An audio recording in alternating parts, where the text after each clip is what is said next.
Calvin Watkins, Dallas Morning News. You were calling the plays the other day in practice. Just your thoughts of getting used to doing that for obviously down the line when the opportunity presents itself to you. Yeah, it was awesome. I really came away from it feeling good, and just the way that I felt like I made progress. There were a lot of things that, just going into that situation, I haven't done that very much. So you're nervous about, I don't want to call this backwards, or I don't want to call the protection wrong, or, call something in the wrong area. And I felt really good. I felt like I was able to get into a flow. And, there's plenty of things that I want to do better, but felt like a really good step forward for me. One of those things you want to do better? I want to know where CeeDee Lamb is lined up better than I did, because there's times where I'm, calling some stuff for him, and I'm like, where's he going? So yeah, I got to do a better job of kind of knowing where he's going to be based on. We're not in a game plan mode right now, and so that was something that I didn't think about when we went into it. Is I was just expecting him to be kind of at the point of attack on a lot of passes, and he went and lined up where he was supposed to. Clarence Hill, DLLS Cowboys. Look like Dak put a little pressure on you by calling offense Gotti. What does Gotti mean to you, greatest offense there is? I think it's amazing because to me it's just a standard that they've set for themselves. It's something that's very easy for me if we're not having a great walkthrough or we don't have a great practice to pull that out and say, that guys, that's not what that is. So I don't think it's as much of like, a numbers thing, or you're going to rank here, or you're going to do this, or you're going to do that, or you're going to be the greatest show on turf, or any of these other things. To me, it's just like, we want to be the best. You better freaking act like it every single second, and you better hold yourself to that standard. And we can't be going to a walkthrough with 1 foot out the door because it's an off day the next day, or we can't. The foot needs to be on the floor of the car the entire time, and so I love it. Were last year, obviously there were areas you need to improve on. Can you talk about what do you need to do better offensively than you did a year ago? Well, I just think one of the things that you always have to figure out when you're going into another year is how do you evolve? And the answer to that, it comes to you. It's not like you can just dig it out of the dirt. And so some of that we just got to work on, and we got to keep finding it as we get holes poked in the things that we do, and see how teams evolve on defense.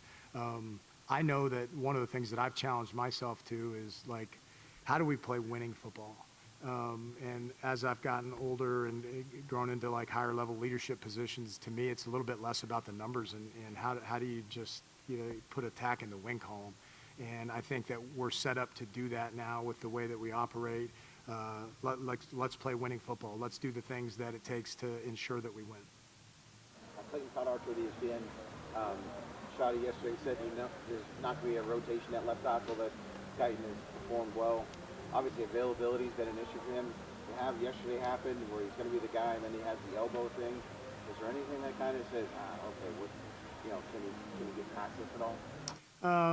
Yeah, I mean, it sounded to me like I'm not a doctor, but it sounded to me like the elbow thing was just something that they wanted to look at. I don't think it was anything that was serious, but yeah, I mean, I think we want that for all the guys, is to stay out there and try to develop as good a continuity as we can.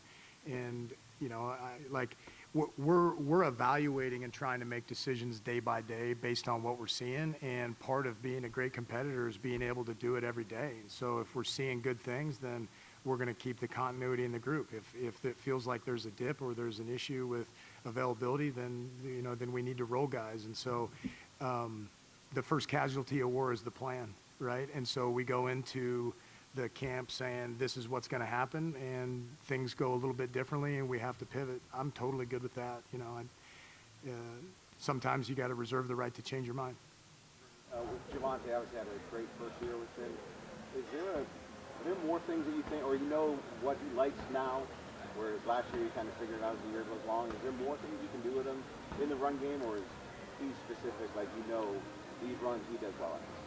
Yeah, I mean, I think obviously the guy's pretty good on direct runs, and he's hard to get down behind the line of scrimmage. But I think that he is a more diverse runner than he probably gets credit for.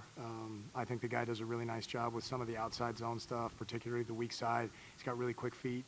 He's able to get in and out of cuts really well, and he's one of those dudes that's not scared to run through the smoke, and that's what you're going to have to do on some of what some people would call mid-zone, which I don't believe in. I don't think it exists, but some people call it that.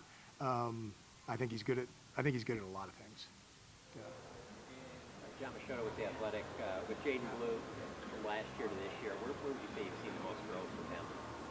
I mean, so far it's been consistency, which is really what we were looking for last year, was to get a professional every day. And I think he's had some growth in those areas.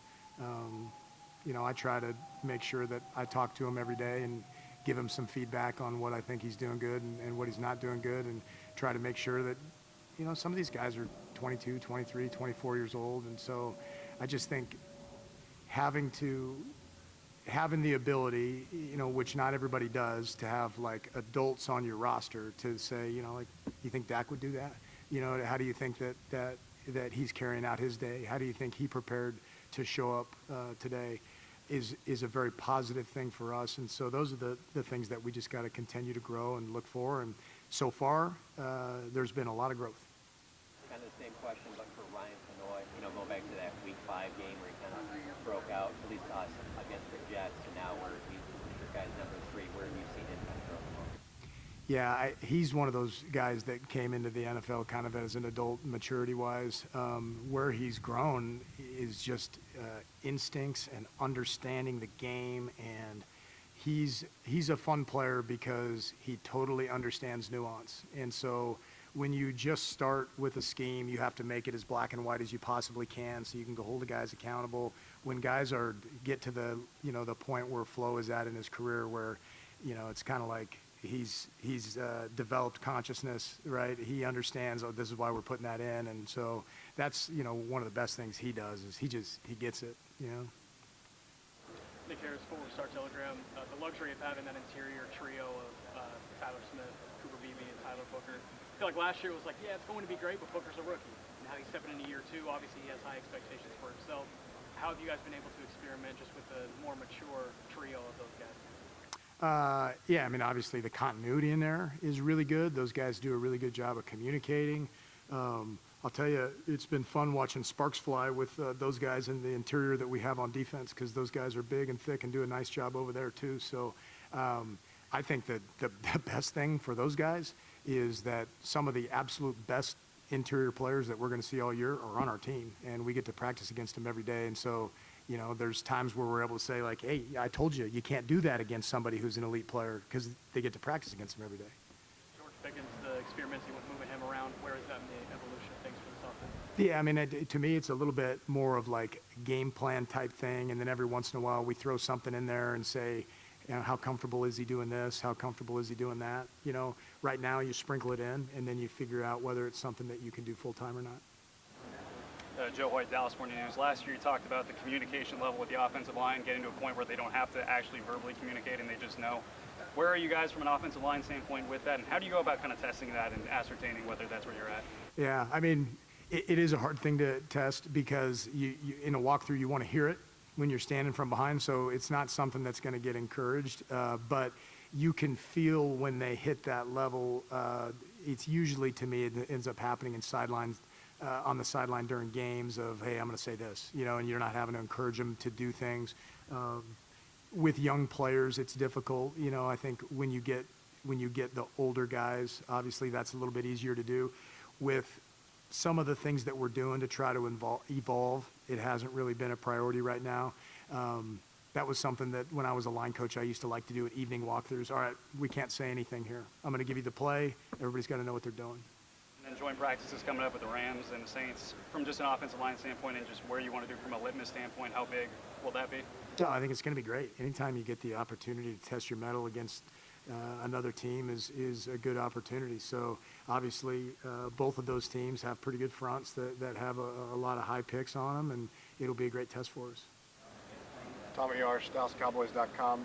You mentioned earlier that Christian Parker, when he was going through the hiring process, you got to sit in those meetings and hear from him about, hey, this is some of the things I noticed about your offense last year. As you've had more of those conversations, how much has that helped you when you plan for the second year of this offense? Yeah, it's great, because we have a year of this offense on tape now, and we've got a bullseye on our back. Every time we take the field, people are going to want to measure themselves against us, and so it's not going to be the same old stuff. It wasn't the same old stuff when we got to the end of the year last year. People did a good job of trying to poke holes in what we do, And that's, to me, is when you can really get to a very high level as a football team, is when you got the other side of the balls knocking the ball back across the net, and they're poking holes in what you do and forcing you to adjust, because we're going to see anything that we see at practice that's giving us problems. I promise you somebody else knows how to do it. And so being able to develop some of those answers right now is huge, and they've done a great job of that for us. And then what do you make of your two quarterbacks that are duking it out for the backup job, and Joe and Sam? They're both doing an unbelievable job, and it really is a testament to how important competition is. And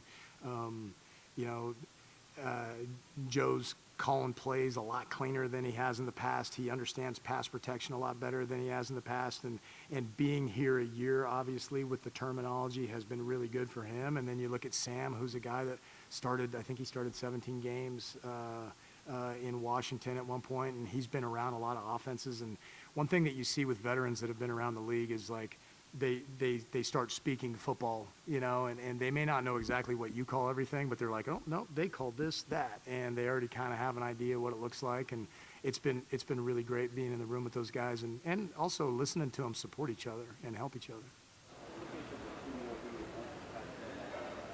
Hey Clayton, Patrick Walker, DallasCowboys.com. As far as your backup running back battle is concerned, a lot of justifiable talk about Jayden Blue. Looks like he is taking those steps. He's starting to stack really good days.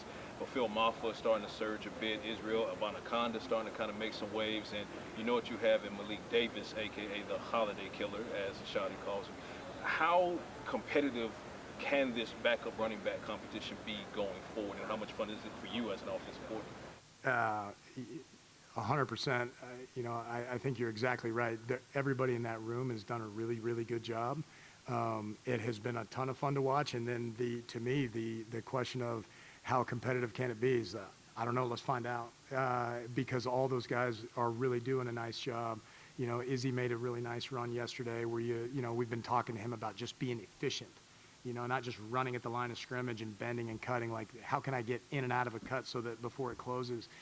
We saw that from him yesterday. Malik just keeps doing stuff right. And, the guy that probably doesn't get as much credit as he deserves right now is, I think Phil Moffa's had a really nice camp so far. And so, it's freaking battle it out. Not everybody's going to be on the team. So we gotta find a way to figure out who's going to be able to separate themselves, and that room is extremely, extremely competitive. Next, Brad Sham, Cowboys Radio, 105.3 The Fan. Kind of along that line in the tight end room, Clayton, it would appear that the Fant injury is going to open up some snaps for the two rookies over the next 3 weeks. What have you seen from those two guys, and what do you need to see from each of them going forward? I think they both have some real strengths. The last couple of days I felt like we've seen DJ, when we get in pads, all of a sudden you go, oh, the guy's physical. He's not afraid to step and strike somebody.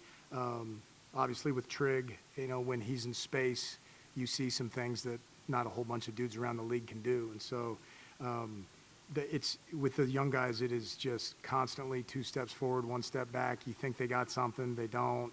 Then you got to kind of reteach it to them. This is the second time they're hearing the install. I'm a big proponent that the 4th time you hear an install is when you really figure it out. So I guess from my perspective, they would be halfway there. But, we get out of walkthroughs, and sometimes it's like, how could we possibly screw that up? And then you see them do something really good. So it's a little bit like hanging out with my kids.